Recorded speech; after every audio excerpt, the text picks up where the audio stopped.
Life Management Science Labs would like to acknowledge that we live and produce this podcast on the traditional lands of the Wurundjeri people.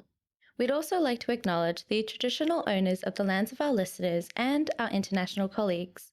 We'd like to pay our respects to their elders past, present, and emerging.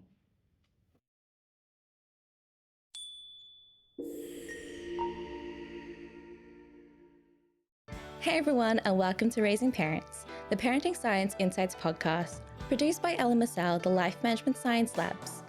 We are champions of life management science, providing structured insights informed by science and inspired by practice on key aspects of conscious living. Each week, we bring you scientific and practical insights on each element with the expert knowledge of professionals in the field. I'm your host, Dina Sargent. Let's get started.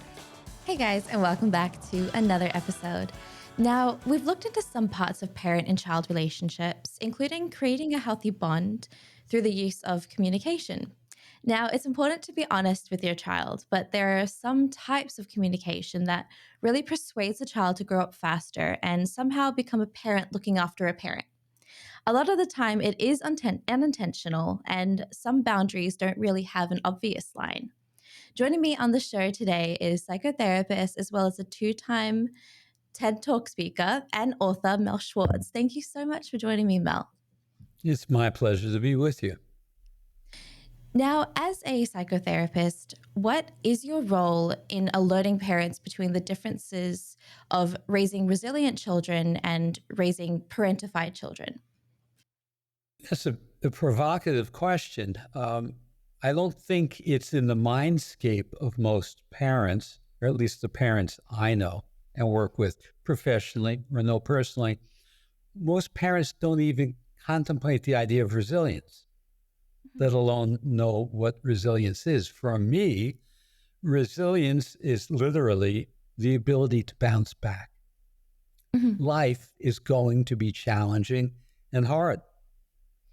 What we should hope for our children is that they're resilient, that they can handle the challenges, the disappointments, the embarrassment, the humiliation that they might experience, and bounce back.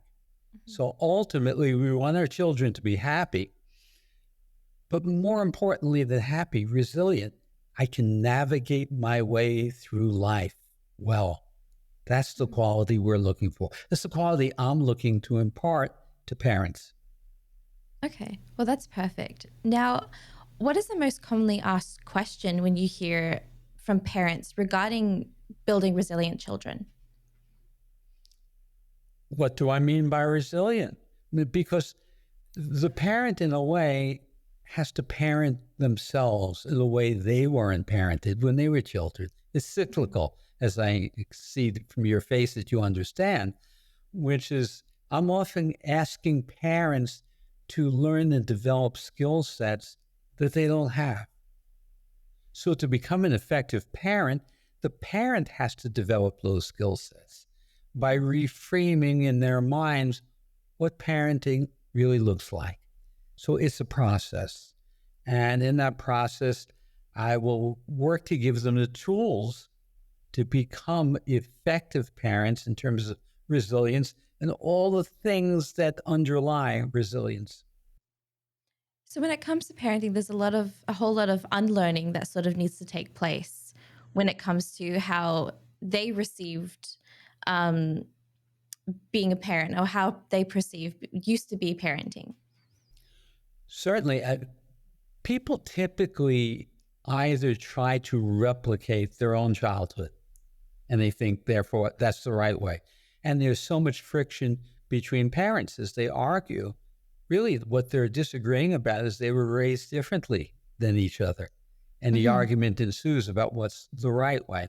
Or a parent who may have had a very abusive or dysfunctional childhood may go all the way to the other extreme in their parenting style. So if you had an abusive, emotionally, verbally, or physically abusive parent or an alcoholic parent, that parent may choose to compensate for their experience as a child and become docile, overly nurturing, not setting proper boundaries.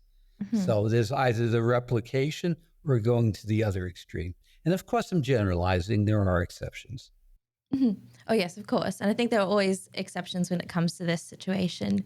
And it's always interesting when you sort of see the different generations. And I know, like, I've spoken about this so many times, but when it comes to my own childhood, like I was talking with my mum and having conversations about our childhood, and she tried to be as relaxed as she could be because she tried to not want to be how she was raised when it comes to all these rules and all these restrictions.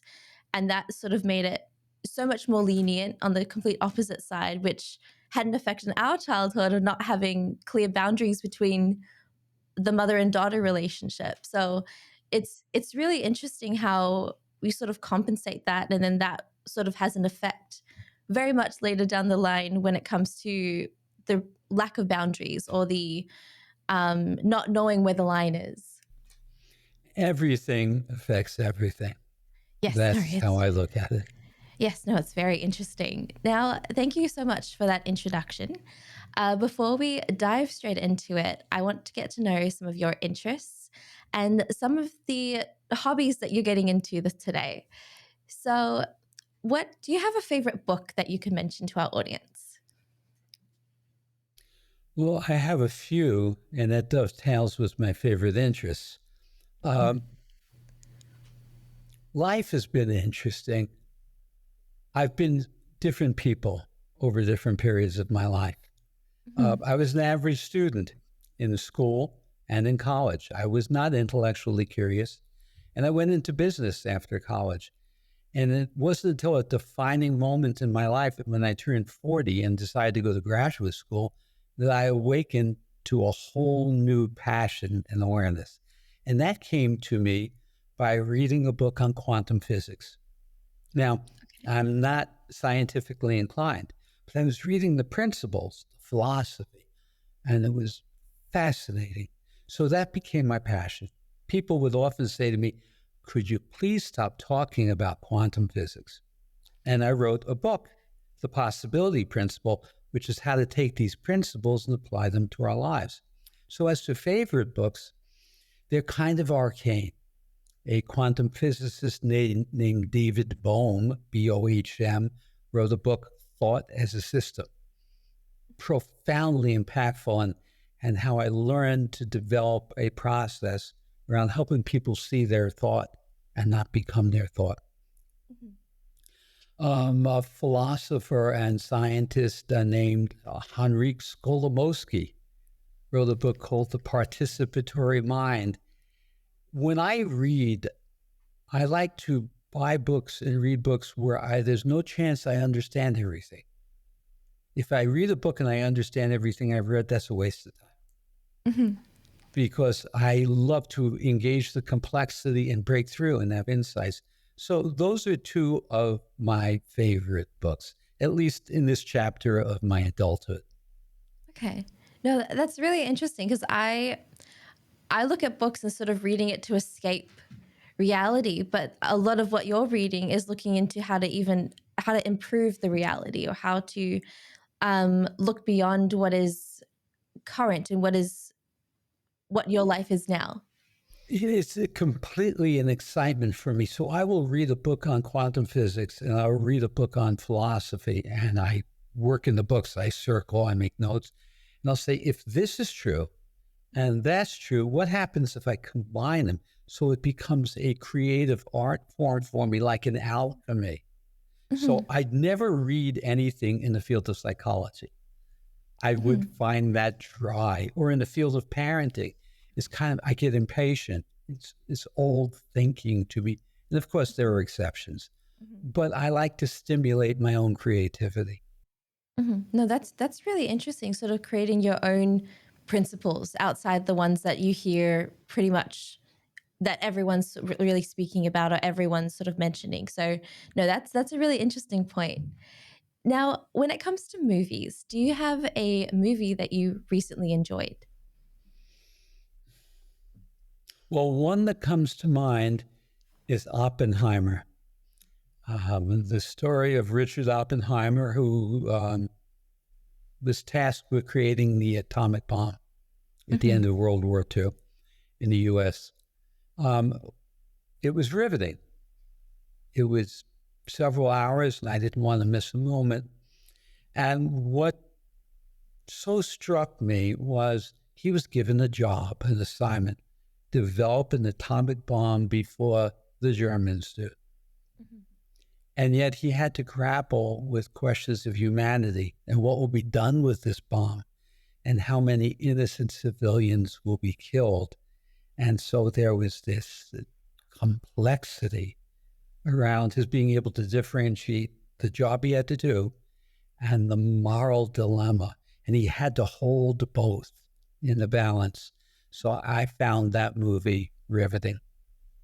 Mm-hmm. No, it's a really interesting movie. I am yet to see it, and I think I did miss it in the cinema, so I definitely have to wait till it comes out some other streaming platform. But it does sound, and you're definitely not the only person to mention that as their top movie at the moment, because I think it's got so many different understanding as to what the character did and how the character sort of had so many internal dilemmas that sort of dealt with and tried to figure out if whether what they're doing as a job is what they're supposed to be doing. Yes, and as a culture, and I'm not familiar with Australian culture, but it's Western culture, so it may not deviate much from the U.S. Um, but in the U.S., there is this horrible tendency to simplify, and I consider simplifying dumbing down. We have to embrace complexity, and we have Mhm. to embrace complexity to solve the problems that oversimplifying created. So in this movie, there was a really critical complexity for this man. Mhm. Now, when it comes to podcasts, do you have a current favorite podcast that you're listening to? I do. And your listeners may find this really strange. But if I wake up in the middle of the night Mhm. and think, how am I going to get back to sleep? I want to take myself out of my own thoughts. So I listen to a philosophy podcast. And that podcast is called Philosophize This! Exclamation point. Okay. And I find the host brilliant in his breadth of knowledge. And I also realize how much philosophy is now impacting everything I do. And as a culture, we disregard philosophy. We don't even know the names of philosophers. But philosophy sets up how we see reality and how we Mhm. get meaning and purpose in life. So my favorite podcast is Philosophize This. Mhm. Okay, perfect. Well, I'm making a note of that because I know a lot of my audience would like to hear that. So I've gotten a note. Now, when it comes to role models, do you have a role model that you find yourself looking up to either in your professional career or in your personal life? I wish I did. um, I There are great thinkers, and most of them are no longer alive. I mentioned David Bohm, the physicist, or Skolimowski.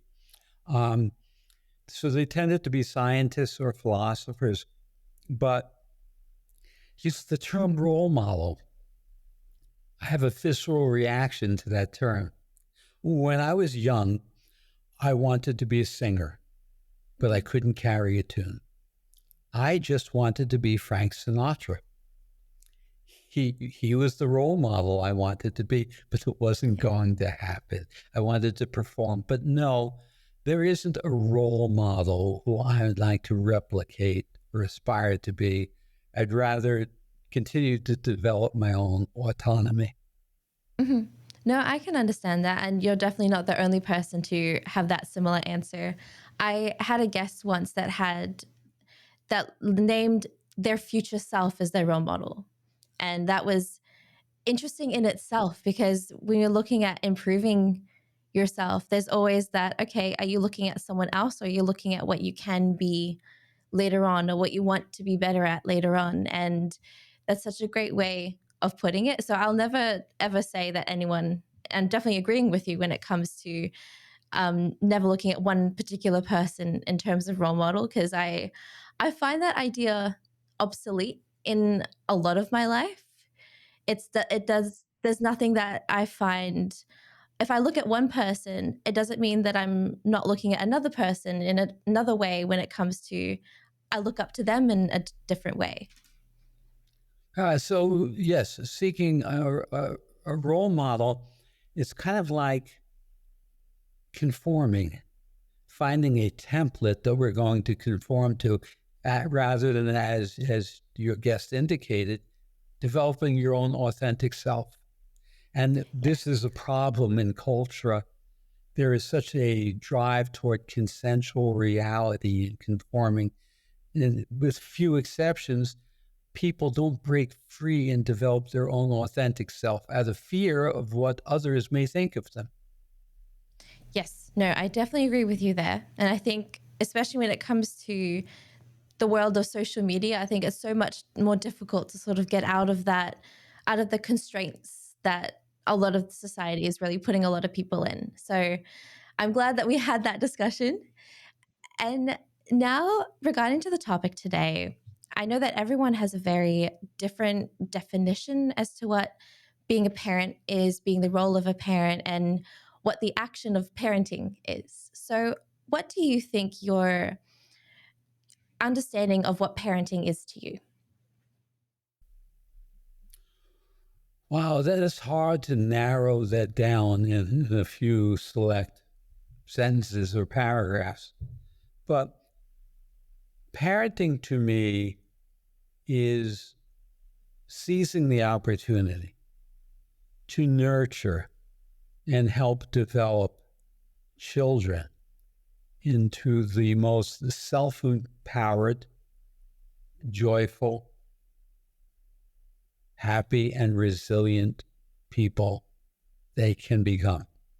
Mm-hmm. Not to imprint them with have-tos and must-tos.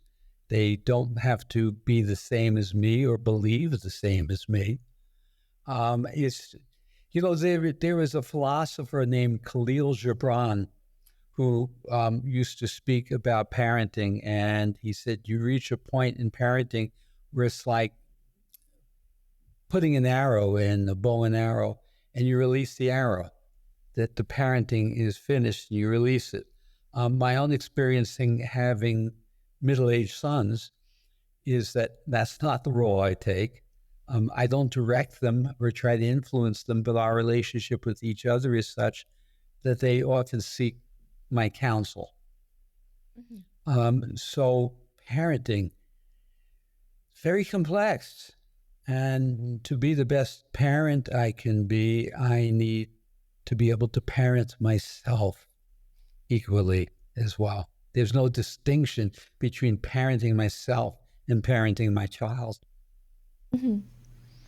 That's such a great way, because I think it's interesting when you sort of look at it in terms of building yourself up when it comes to, because I know a lot of people have that idea of that you have to be perfect when you're being a parent, or you have to before you're a parent, or you have to be so stable or ready to be a parent. And there's always that moment where I mean there's always that moment where you're sort of stuck in the, okay, I need to build myself up, but you're never going to really be ready to be a parent. I'm glad you used the word perfect. The drive to perfection is maddening and counterintuitive, because nothing is perfect, and who it would be the judge if there were such a thing as perfect? Mm-hmm. So trying to be perfect is neurotic and anxiety producing, and counterintuitive to what a parent should be. But the parent who needs to be perfect or is seeking perfection is a parent who's acting out of fear and insecurity about what others might think of them. Yes, no, that is very true. And in regards to that, when it comes to the whole idea of expectant parents or getting ready to be a parent, what would you say is your advice to a lot of expectant parents who are going into that transition of being a parent? To ask yourselves some questions like, what do I feel my strengths are? What do I feel my challenges and weaknesses are? To be honest with yourself or your spouse or partner and share, what are your fears? How should I address those? What's the best way to navigate this? In other words, I'm a strong believer in embracing your vulnerability. When we speak to our fears and our insecurities, we become strong. Culturally, we're taught to avoid vulnerability and act strong. Acting strong is acting is weak. So to expectant parents, it's, well, of course, to educate yourselves, but more importantly than educate yourselves, think about what your challenges may be and how some of those challenges may get in the way of you being not the best parent, because that term, the best parent's ridiculous, speaks of perfection again. Does it get in the way of being a better parent, Okay. not the best parent? Okay. So there's a lot of, I think, critical assessment of yourself and looking into, I think, from what I understand, is it sort of looking into the worst part of yourself and figuring out how to get through that? Or is it looking at sort of, for example, if you're a kind of person that reacts with anger or reacts with frustration or verbally reacts, how much of that is you got to unlearn before you're really ready to be a parent? Well, I would say those are issues notwithstanding becoming a parent. Okay. So yes, we need to look at those tendencies. Or if you don't operate well with insufficient sleep, this is going to be problematic. You wouldn't judge yourself over that. Well, what will I do? What will my game plan be? Again, if you were raised in a home in which your parents were overly critical and judgmental, get in touch with, will I compensate too far in the other direction and not set Yeah. reasonable boundaries? So it's really about meditating on it, being reflective.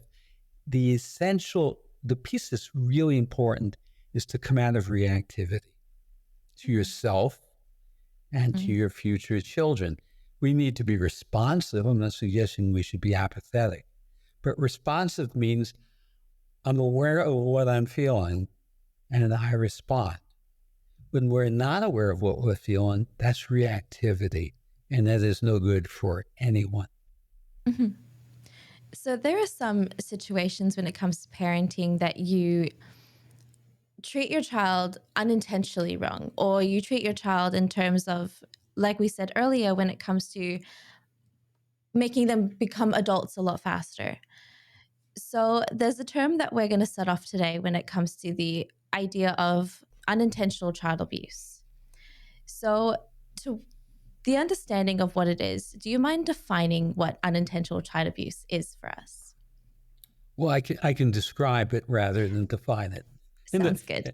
This is my philosophical piece. Defining it means something is this and this, Mm-hmm. but that becomes untenable over time. I can describe it. Here's a story I'll share. Okay. My younger son was in 5th grade. He came home with a report card, which was a little disappointing to me. I gave him the typical speech. And I did not drive hard in regard to grades. And he looked at me and he said, Dad, I'm just in 5th grade. My grades don't count yet. When I get to high school, and they do, I'll pay all attention I need to. In the meantime, would you let me just be a kid? My mouth was open at that wisdom. And this is several decades ago. That propensity amongst parents since then is that the unintentional child abuse that we commit is we take young children and we groom them for academic excellence. Now, of course, I'm not speaking of the entire general population. This is probably more true in higher income classes. But they're groomed at terribly young ages to focus on grades so that they can get into the best colleges, so that they can get the best jobs. And they're not emotionally or psychologically or spiritually prepared for this pressure starting in third grade. So I refer to that as unintentional child abuse. Now, if we look at the data about why is there an epidemic of anxiety amongst children and adolescents and college students, and the reference is always going back to COVID, I don't think that's it. There is this epidemic of anxiety because we are robbing children of childhood. Childhood needs to have free playtime, creativity, wonder, discovery. Everything is programmed to such an extent that we steal childhood. Wonder and play and curiosity are developmental necessities in progressing from childhood into early adulthood. And yet I see this preponderance of that being lost, the overscheduling and the lack of freedom, which is everything is scheduled. So if we look at suicide rates, I don't know if the same is true in Australia, but suicide rates amongst teenagers they're astronomical. They're appalling. Why? Because people go to Ivy League schools and commit suicide. Parents think that if you get into the very best colleges, you succeed. But succeeding requires happiness. It requires resilience. So we, as parents who equate academic or athletic success, the same emphasis here in the States is on athletic success, right? Their kids have to be high-ranking athletes. What if you're an average athlete? And what if you're an average student? What happens to you? And you see, that's the problem. By definition, most children are average intellectually, academically, and athletically. What happens to them in a system that disregards them and pays only attention, gives only approval to the highest achievement? There's something drastically wrong in our entire approach to raising children. I think there are some people, like I just off the top of my head, there are some people that would sort of regard the pushing of the parent to sort of allow the child to be more athletic or to be motivating because a child wouldn't motivate themselves. So what would your sort of counter conversation be to that idea? Certainly trying to motivate the child to find an athletic endeavor that suits them and helps them grow and prosper would be wonderful. But the calculation would be, you don't have to be the captain of the team. You don't have to be a star athlete. You're doing it because you enjoy doing it. When I was young, I loved to play baseball. I was an average baseball player at best. I was stunned years ago in counseling a young man who was a nationally ranked tennis player. I asked him, do you play any of those sports? He said, no.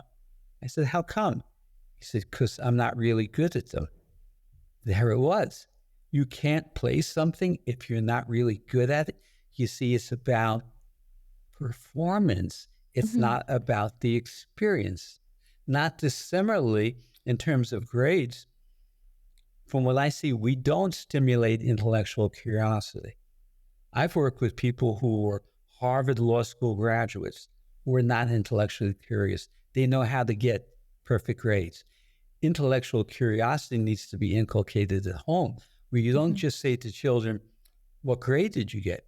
But you say, what did you think about what your teacher said? What did you think about what you learned? I'll share a brief anecdote about this. In 1992, it was the 500th anniversary of Columbus's landing in the Americas. Mhm. And my older son, story about my other son, was having a Columbus Day parade and play at his school. And I Okay. had shared with him that in Columbus, depending upon whether you're the victor or the conquered, that millions of people got killed and girls were sold into sex slave trade. And so his teacher called me and she said, "I need to talk with you." And I went into school and I said, "What's the problem?" And she said, "Jesse said he won't participate in the Columbus Day parade, and here's why." And I said, "Why?" Mhm. That makes perfect sense. And I support that. I was trying to develop intellectual curiosity, not have him get straight A's and perfect grades. Mhm. There's so many different things. When we talk about school, for example, they teach you so much of what to do, of like when it comes to grades especially, they teach you what you're supposed to be learning, not sort of inspiring a lot of children to learn. And there's a huge difference that I have experienced when it comes to school, because when I went through primary school, secondary school, high school, all of that, I was a C student at best. At best, there was never a time where I was like very enthusiastic to learn. When it came to university, however, there was a whole other story. And I wanted to figure out what I wanted to do. There are so many different careers that you could do. And my mind went through so many different trials. I went from teaching um, to going into media, and I found media as were the part that I loved.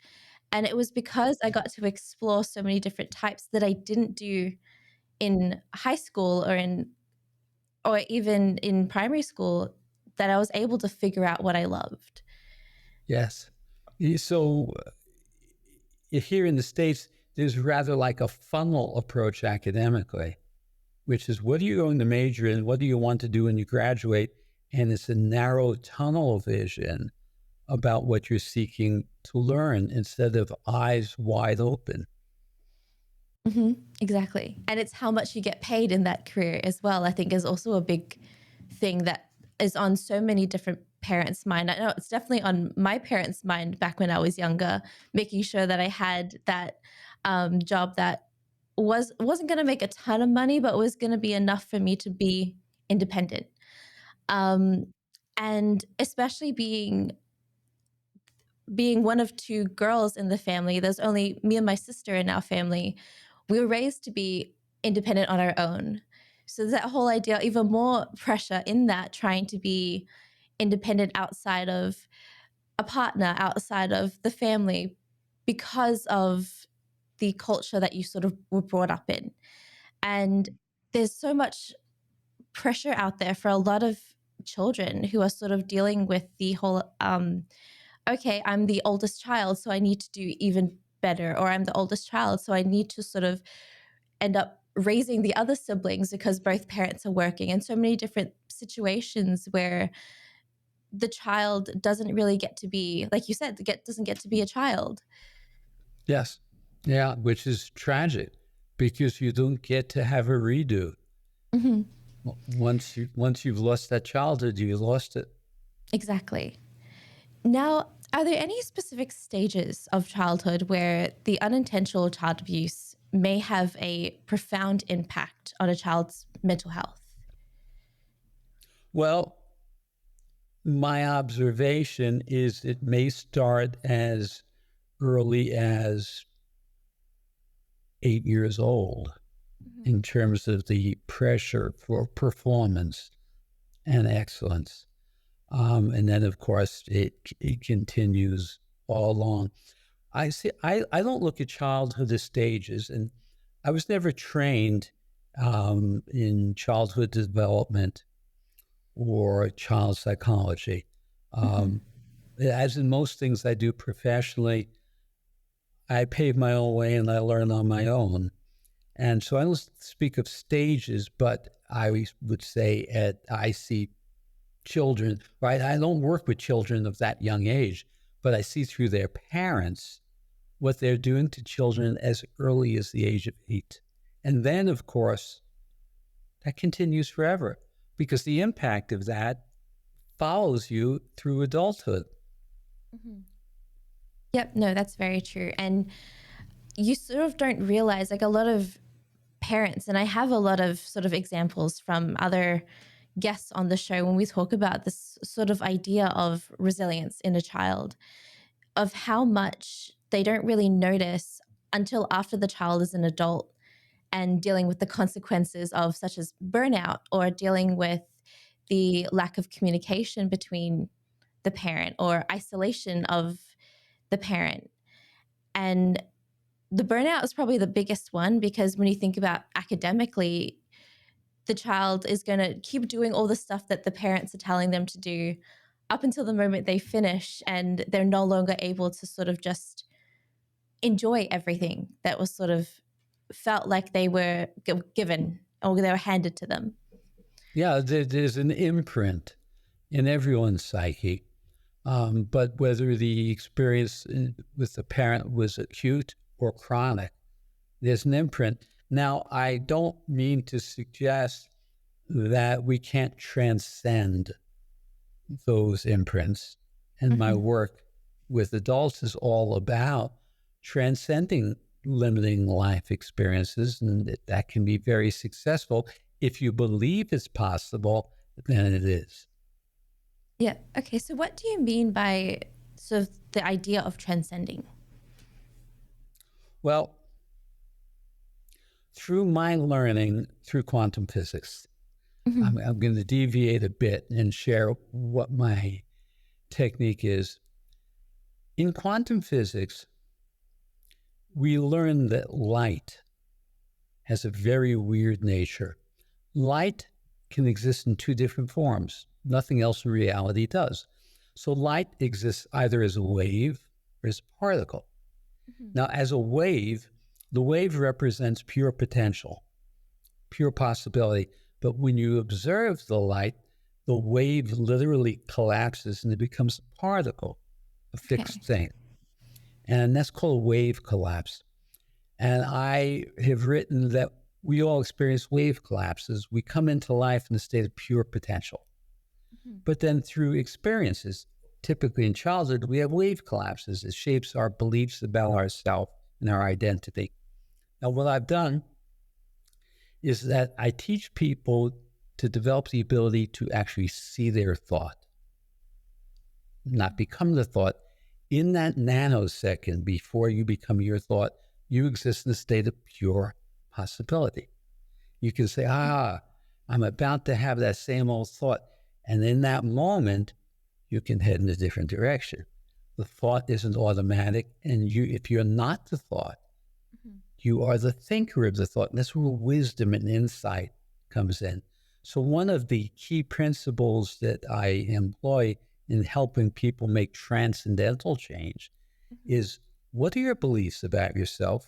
How did you come to that belief? It was a wave collapse from childhood. Now, out of that belief, you have millions of thoughts and feelings. If I can teach you to see the thought and see the feeling, you're no longer an indentured servant to it. And that's the approach I use. So it could be sort of dealing with the underlying trauma of a child and then sort of just understanding that it was not because of you or it was not because of anything that you were sort of dealing with, and sort of taking the leftover sort of emotion out of it in a way. Yes, I'll provide an example.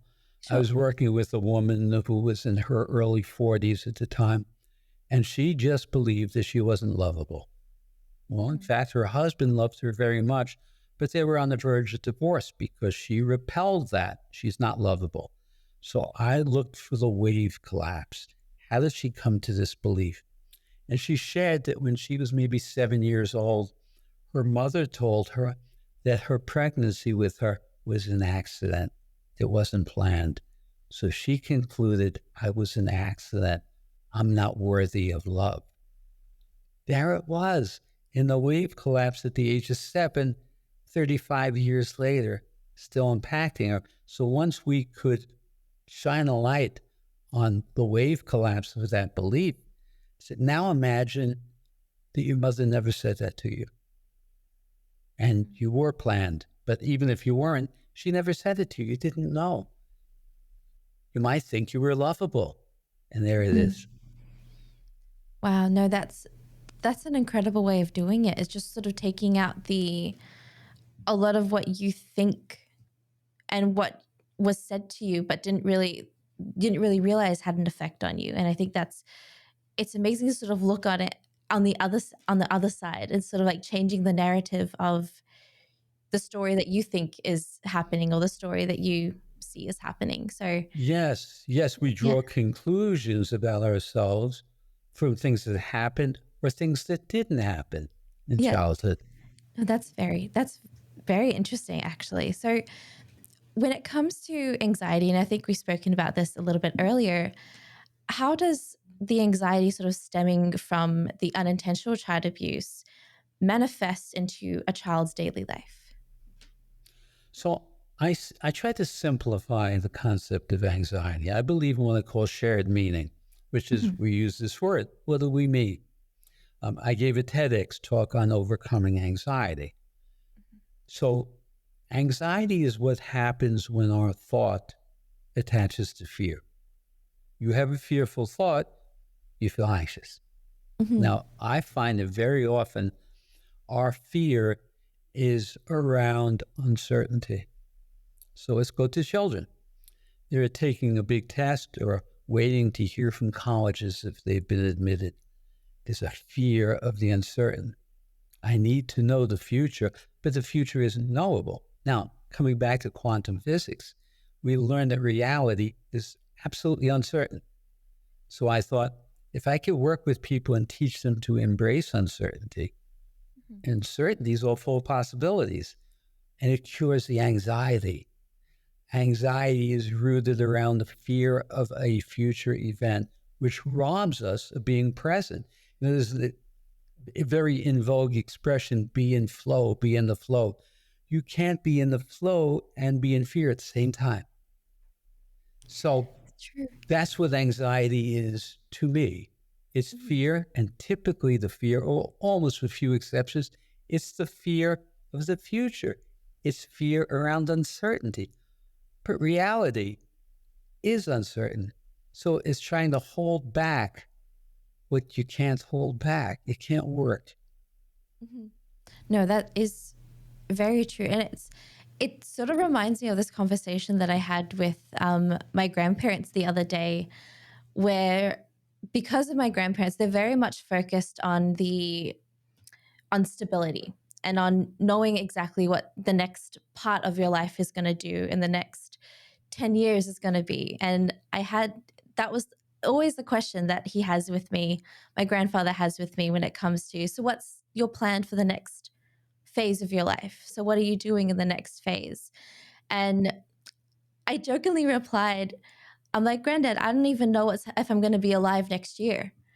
I don't even know if I'm going to be able to be alive tomorrow. And I realized that a lot of the fear of the uncertainty of what's happening in my life or in 10 years' time comes from that very question that I always get asked. And it was just like, so it's always stemmed from that particular question about, I'm always fearful of that phrase, the next phase of your life, because I know exactly what he's going to say. So that is a very Western way of looking at life and time. There was a Native American and indigenous tribe who had no words for past, present, and future. But what we would call future, their expression was letting come. So the future is just something you would let come, which would mean we'd be participating in the flow, which doesn't mean that we are ignorant or hapless. We can navigate, but you have to navigate the present and not pre-plan the future, because again, if you do that, you're not present. Now, you may have a calling and a passion and you know what you want to do, that's fine, but you may find you have to re-navigate it along the way.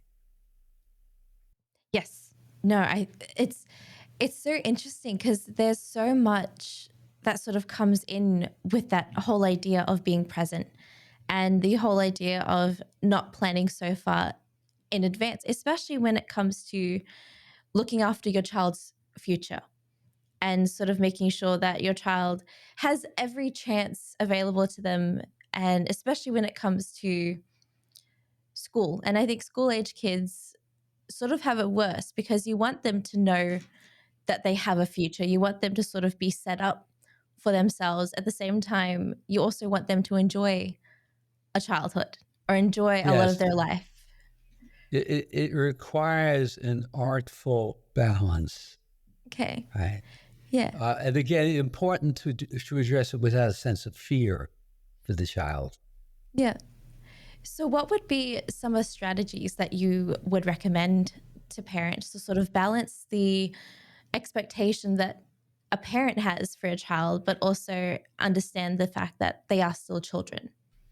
So I erred on the side as a parent, and I was a single parent throughout most of my son's childhoods, and I erred on the side of not setting high enough expectations for them academically, Okay.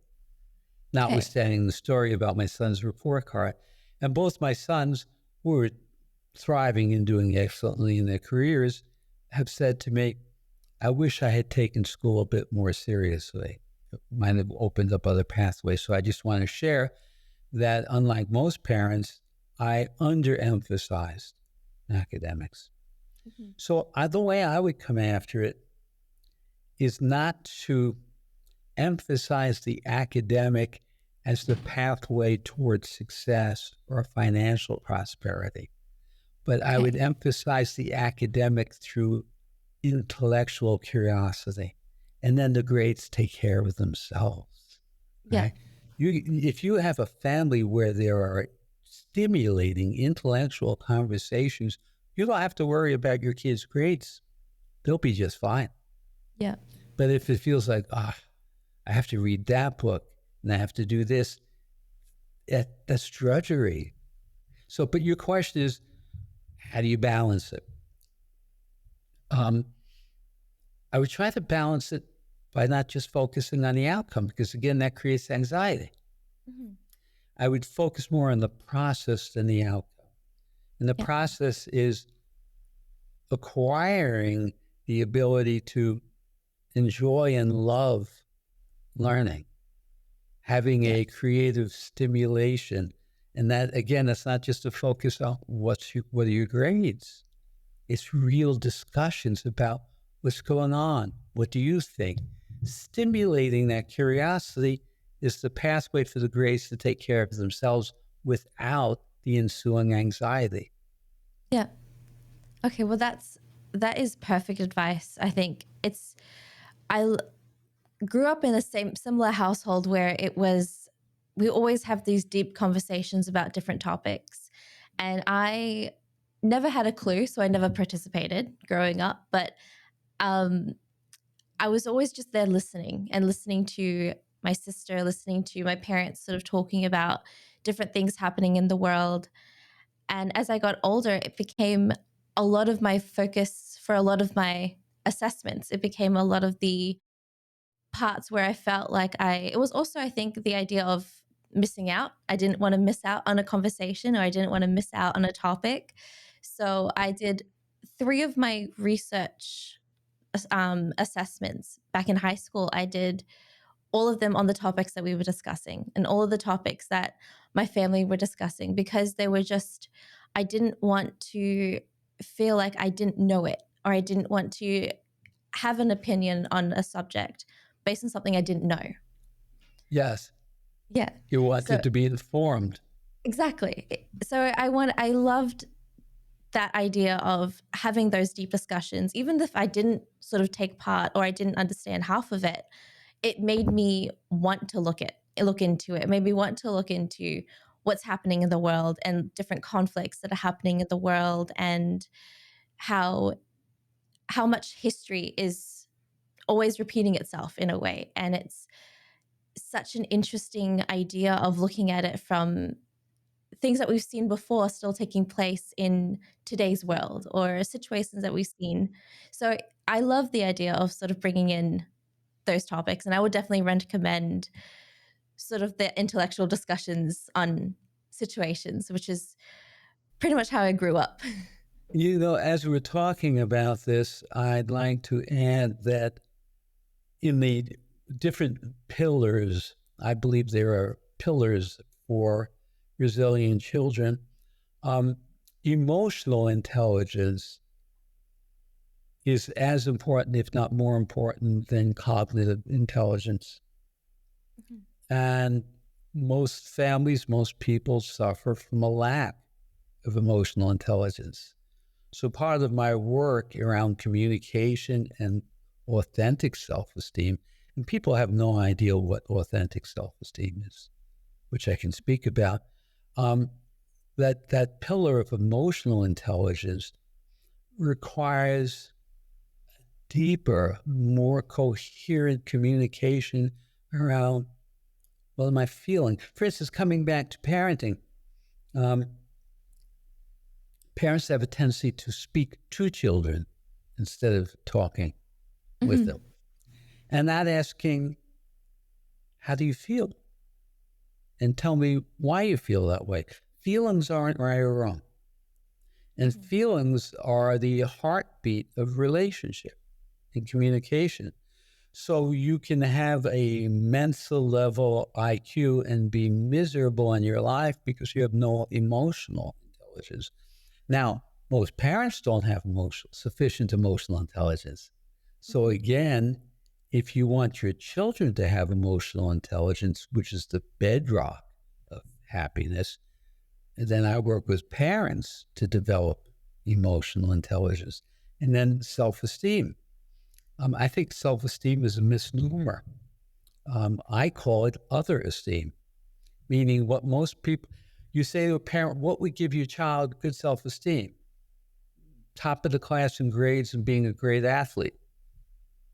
No, that's other esteem. Their accomplishments are making them feel good. But again, what if they're an average student, an average athlete? How do they have self-esteem? So culturally, we have to develop authentic self-esteem, which we don't. Mm-hmm. And that has to be developed, first understood by parents as to what that is, and then worked on with their children. Communication, authentic self-esteem, and emotional intelligence. Those are my three pillars that I've created for resilient children. Mm-hmm. Well, those are great pillars and great advice as well, just sort of lay back on for a lot of parents. And now this leads us in perfectly with the next section of our show, which is our practice and habit part. And this is some of your own practices that you do or that you used to do in your household. And I know that your children are well in their 30s now, but back to when they were in their school ages, what is a practice that you did to manage your own expectations when it comes to a child's grades? Well, again, my expectations were arguably too minimal. Mm-hmm. So to take your question, I have to turn it on its head and say, in hindsight, I might have, see, in this way, I was replicating my own childhood. My parents would always say to me, in terms of grades, you do the best you can. And there were never really any conversations I can recall about, you can do better. Mm-hmm. And I did tend to replicate my parents' training of me with my own children. So in hindsight, I might wish I had done that somewhat differently. Not significantly, but so I didn't have a managing of expectations of them athletically or academically. My expectation was around honesty. Okay. Which is that no matter how hurtful or challenging, we do not lie to each other. Okay. Honesty is the glue of a relationship. So as they Yeah. got to be of age, teenagers driving cars, drinking beer, um, my requirement was honesty. Mhm. That was my practice. I also shared my principles and values with them, um, Mhm. you- politically, socially, spiritually. I shared that with them, but I didn't direct what they had to believe. Okay. So how would you, if they, for example, did something that they knew that wouldn't please you, or that knew that they had to be honest about, that you knew that you wouldn't react well, how did you have that conversation with them that allowed them to feel like they can tell you the truth without really a lot of reprimand on their end? I don't recall how I addressed that, but I Mhm. remember instances with both of my sons on the occasion, I hope it was the only occasion, in which they were both dishonest with me. Okay. And I did not believe in typical punishment. I Okay. believed that the punishment needed to be more emotional. Like, you lied to me, you deceived me, and that is hurtful. And I would pull back and distance myself. That was Okay. the punishment, as opposed to you're grounded. I think the punishment needs to coalesce with the offense. The heart of Yeah. it is a relationship and honesty. Yeah. No, that's very true. And I think especially when it comes to the you're grounded punishment, I feel like every child who sort of receives that just expects it coming. They expect But every and time. I have worked with parents who grounded children every weekend for years. The punishment doesn't work. Yeah. And in those cases, there may be issues around the emotional integrity of the relationship. Mhm. That's the Yeah. heart of the relationship. So, how do you think that this practice sort of changes the way or impacts the way of how your household was run, also how your own life was sort of looked into? Well, our family was a bit aberrational. Um, their mother and I got divorced when they were, I think, 7 and 11. Mhm. And they shared their time 50-50 with each of us for a year or so. And that didn't work out. And their mom had challenges. So they came to live with me full time.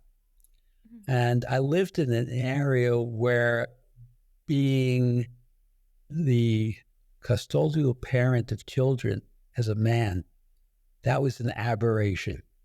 Mhm. And so my community, or the people who I had been close with or friendly with, I was not greeted with open arms. I think they felt threatened by it. Okay. Just Yeah. sad, really. So our experience was different than most families. Mhm. Um, it is sad and it's regrettable, but we navigated it. Yeah, definitely showed resilience on all of your ends as well, if you're here now and sort of talking about a lot of your experiences. Right. And I should add at this point that I had what I consider just an irreplaceably wonderful childhood myself. I had two loving, devoted, balanced parents. Mhm. That allowed me to become who I continue to become. Mhm. Well, that's great to hear. And it's great to hear that that's the experience of sort of going through the day-to-day life. And thank you so much for sharing that. I think we all greatly appreciate hearing a lot of the personal side as well as hearing the academic side. So, well, I'm happy to share anything personally that you may wonder about. Just ask me, and I'm happy to tell. Well, that's perfect. Now, this leads us into the next section and the very last section of our show, which is the open mic. And this allows you to share anything that you are passionate about, or maybe something that we didn't get to mention here today on our show. So, the last minute or so, I'd love to give you the floor. Well, I've already shared my interest in quantum physics. When I was in college, I was an anti-war activist. The Vietnam War was on. I was part of the counterculture hippie movement, and that had an enormous impact on my consciousness and defining who I am. And I'm so thankful that I lived through that time. It was full of self-empowerment, camaraderie, community. It was exciting. It was every day, how are we going to change the world? And I think, and this is actually the first time I'm saying this, I think ultimately I went from how am I going to change the world to how can I help people change their lives? That's really been key for me. So my thrill is anytime I have a new insight. Sometimes people will say to me, would you shut up already? You know, people, it's a normal conversation, and they'll use a word and they think they're intending the word differently than I'm thinking of it. And I'll say, did you mean it that way? Because you said that to them. And I think their communication is going off, and it's like, I can't help myself that they think I'm being a pain, but it's just my nature. Mm-hmm. Well, it's great to sort of go through all of that and have a lot. I think it's also, I always love the idea of everything that sort of goes wrong in your life or things that go wrong. You have so many different stories, and those stories you can end up sharing your experiences, and you learn a lot, but you also teach a lot in a way. Yes, and crisis creates opportunity. And so that's how I always look at it. What is the opportunity here for me? So that, to me, that's also resilience. Yes. Right? If something happens that looks like a loss or a failure and you get down, what's the opportunity? One door closes, that means, spiritually speaking, another door is opening. I just now need to see the door that's opening.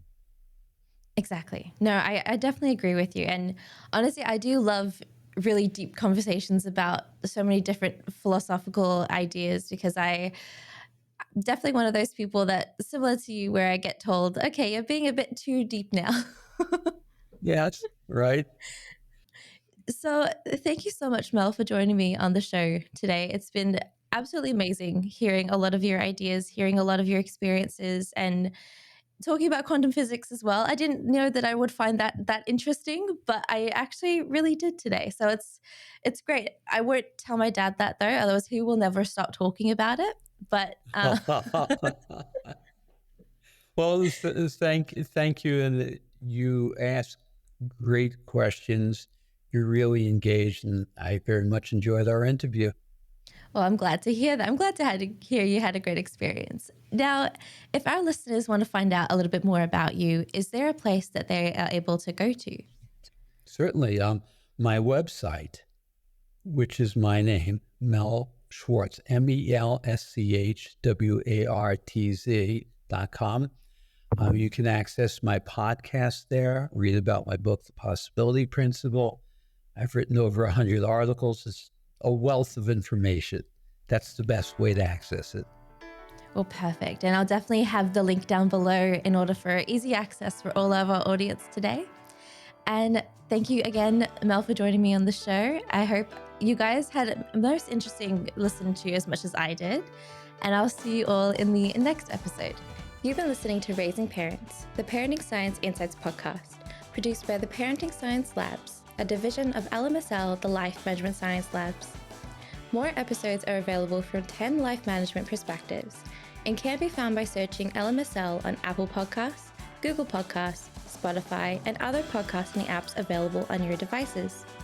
If you enjoyed this episode, please consider rating our show, sharing it, and subscribing to our channel, as it helps other people find it so that we can grow and bring you more quality resources.